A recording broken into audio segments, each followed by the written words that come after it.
اوس به واورو د پولي پوري ډراما. د پولي پوري ډرامې په تیره برخه کې تاسو واورېدل چې سنګینې شبانې ته وویل چې پرخه ځکه نه ستا زوی سره واده کوي نه زما زوی سره، هغه د بل چا سره جوړه ده. شبانې دا خبره ونه منله. اوس به دا واورو چې میوه ګل ملا صاحب ته کوم معلومات ورکوي.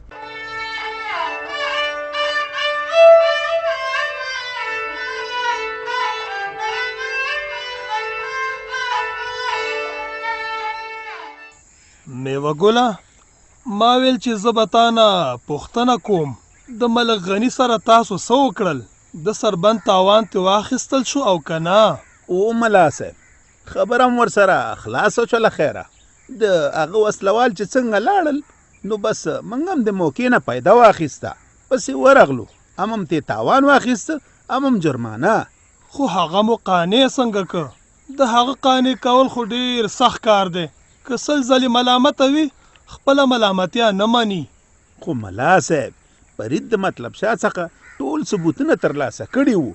ملک چې د هغه نه خبر شو نو خوله یې بنده شوه، ځکه هر څه په پټه خوله ومنل.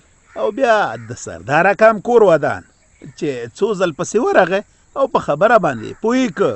خو رښتیا ملا صاحب له دې وروسته ګوره ذمهواري ستاسو ده، ځکه چې ته د امن کمیټې مشر یې چې بیا ګوره د وسلوالو راتګ ته زمینه برابره نه شي، نه غره ته لاړ شي او نه د ملک ځای ته.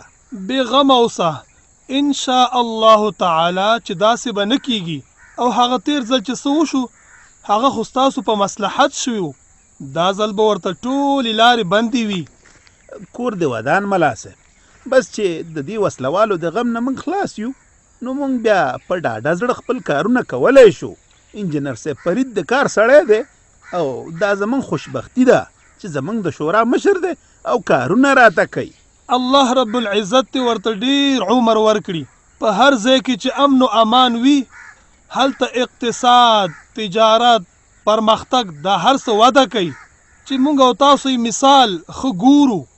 الله دې موږ ته توفیق راکړي چې د وسلوالو مخه په ښه شان ونیسو او د پخوا په څیر چاته سرخوږی پیدا نه کي.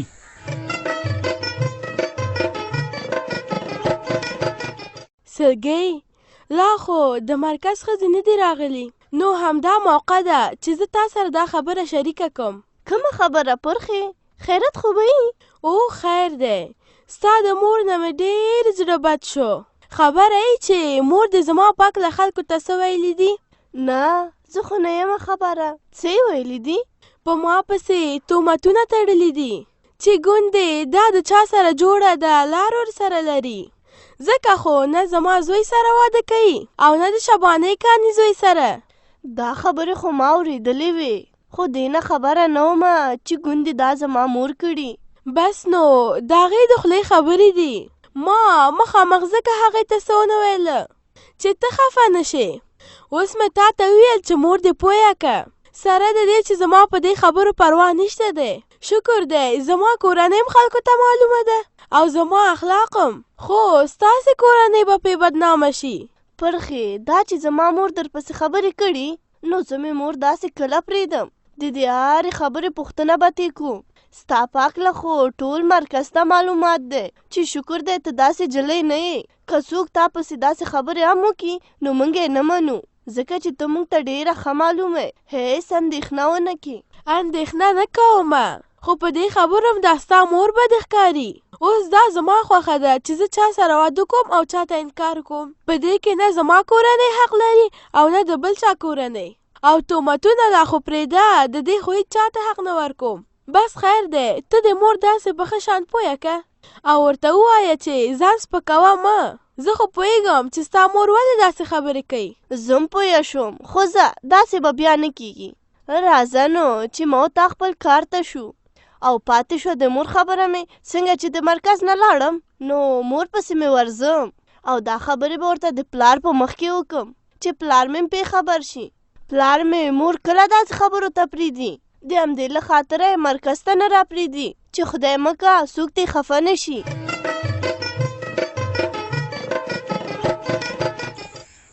ښه ملا صاحب، تا څه ویل چې د ملغني څخه د کنډو کلي شورا د سربند تاوان واخیست؟ هو او ملک صاحب یوازې تاوان نه، چې یوازې تاوان نه نو نورې ته چی واخیسته؟ جرمانه یې ترې واخیستله. یار آفرین د کنډو کلي په شورا شه.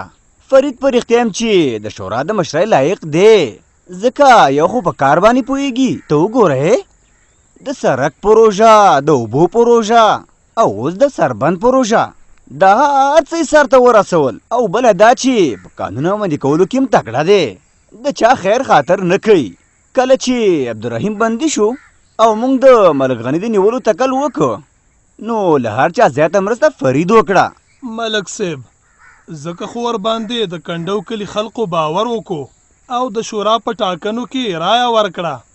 ملا صاحب موږ هم شورا لرو، داسې نشي کېدی چې زموږ د شورا مشرم فرید شي. دا به نو څنګه وشي؟ هغه خو د کنډو کلي شورا مشر دی. زه وایم چې دواړه شوراګانې سره یو ځای شي، یو خو به اتفاق رامنځته شي او بل به موږ هم د فرید د کارونو څخه ګټه واخلو.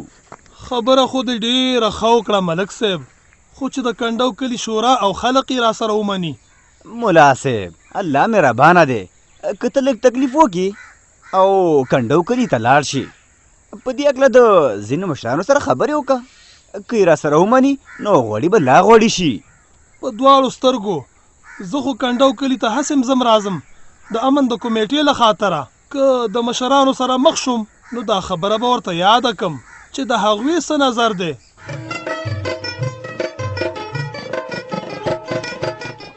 پلاره زه په ډېر ښه وخت کې راغلی یم چې تم په کور کې.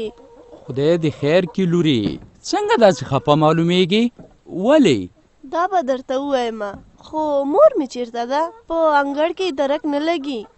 زم نه پوهېږم، ما ته یې ډوډۍ کېښوده او نوره لاړله، کیدای شي یا به اوبو پسې تلي یا به چم ګاونډ کې چا کره تلي. سلګۍ لورې ډوډۍ خو تیاره ده، ما او تا به ډوډۍ وخورو. نه پلاره زه ډوډۍ نه خورم، بیرته ځم. د همدې لپاره راغلی وم چې زه تاسو پوه کړم چې مور مې ولې د کور نه وتلې ده. دا ته څه وې ولورې؟ مور خو به دې بیا چا سره لانجه نه یې کړي؟ لانجه نه ده کړې، خو لانجې جوړې کړي دي. یا لورې صفا خبره راته وکړه چې مور دې څه کړي دي؟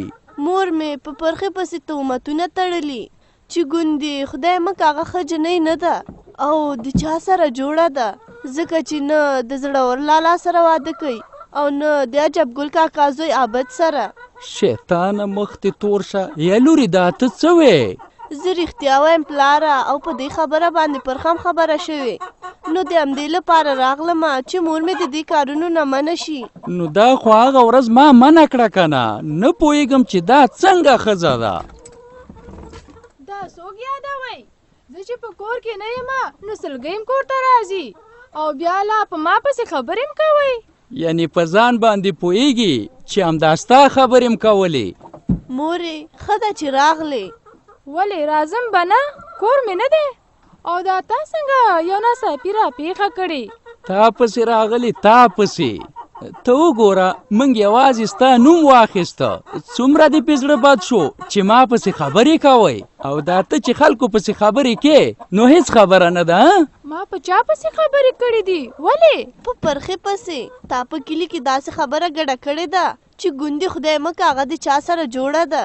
نو تا ولې دا تور پورې کړی مورې؟ تور مې نه دی پورې کړی، حقیقت وایم چې زما د زوی سره واده نه کوي، د عجبګل د زوی سره واده نه کوي، خو معلومه ده که نه چې چا سره لار لري خو نوم یې نشي اخیستی.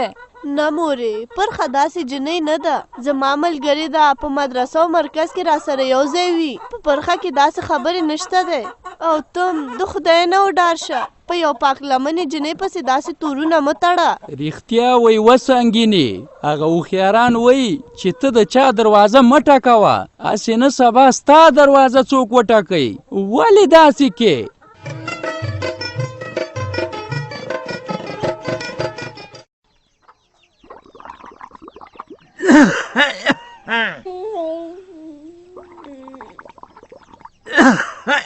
شبانه ته وګوره کنه په هر یو کال کې د خدای تعالی خپل حکمت هغه کار که کېږي او که نه کېږي. څه مطلب ودابت پلاره؟ مطلب دا چې زه خو ډېر ګیله من وم چې پرخې ولې انکار وکړو. ما دومره منډې ترړې وکړې، خوارۍ زارۍ مې وکړي او هغې عبید سره واده ته غاړه کېنده خو ده هر څه په سیله وشو. خو ښه ده چې دا کار شوی نه دی، ګنې په شرمونو به شرمېدلی وم. دا ته څه وې ودابت پلاره؟ که خدای تعالی مهربانه شي او پرخه واده ته غاړه کېږي نو دا خو به زموږ د کور لپاره نیکبختي. نه ده نیکبختي که نه، هغه به خو زه خبر نه وم او زه ورپسې کلک وم. زه خو اوس خبر شوم. دا ته څه وې ودابت پلاره؟ دا څه رقم خبرې کې؟ زه رښتیا وایم رښتیا، هغه جلۍ بل چا سره جوړه ده او ټول کلی پې خبر دی. د هر چا په خوله کې هم دا خبره ناسته ده چې زړور خان سره هم واده ځکه نه کوو او عبید سره هم بل چا سره جوړه ده. د خدای خاطر وکړه دا خبرې مه کوه. ولې په چا باندې تور پورې کې؟ پرخه ماته معلومه ده، ماته هغه یوازې مدرسې ته راځي او مرکز ته، داسې کومه بدي پکې نشته. وایم کم دا نن هم رضا شي زه یې عبید ته کومه. دا به نو ستا خوښۍ عبید ته یې کومه، ځان په شرمونو وشرموم. وایم په دې عقله دې که بیا خبره هم کړې وه نو په خدای باور وکړه چې د کوره دې وباسم د کوره. په شرمونو به مې شرمې نه، عبید ته بل ځای کې ښځه وکړم. یا خدایه پاکه په دې سړي باندې څه چلو شو؟ په یو پاکه جلۍ باندې تور پورې کوي؟ ما پې تور نه دی پورې کړی. ورشه کلي کې پوښتنه وکړه. بس خلک دې هر څه وایي، زما پې باور نشته. بس ته مې باور مه کوه خو زه یې پې کوم.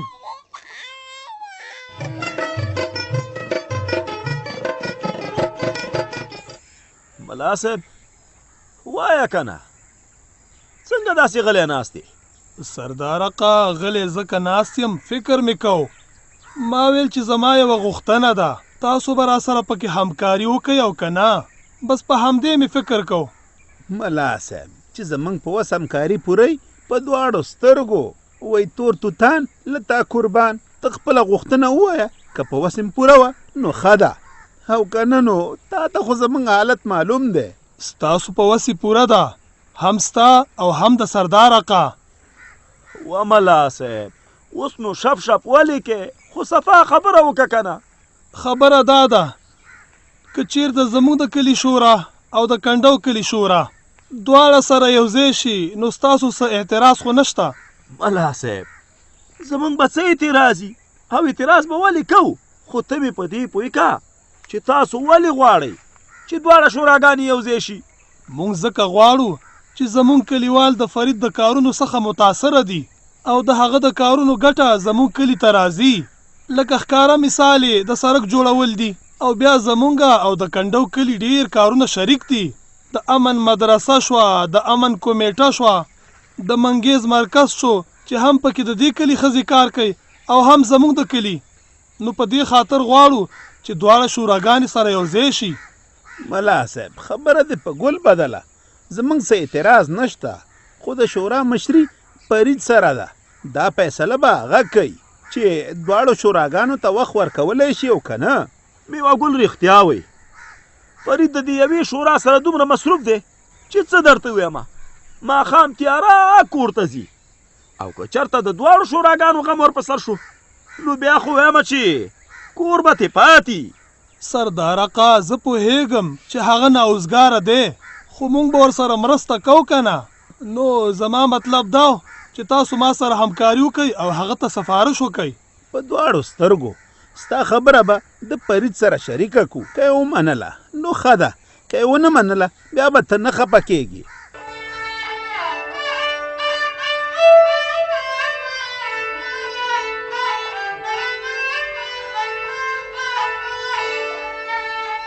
دا وه د پولي پورې ډرامه چې تاسې واورېده.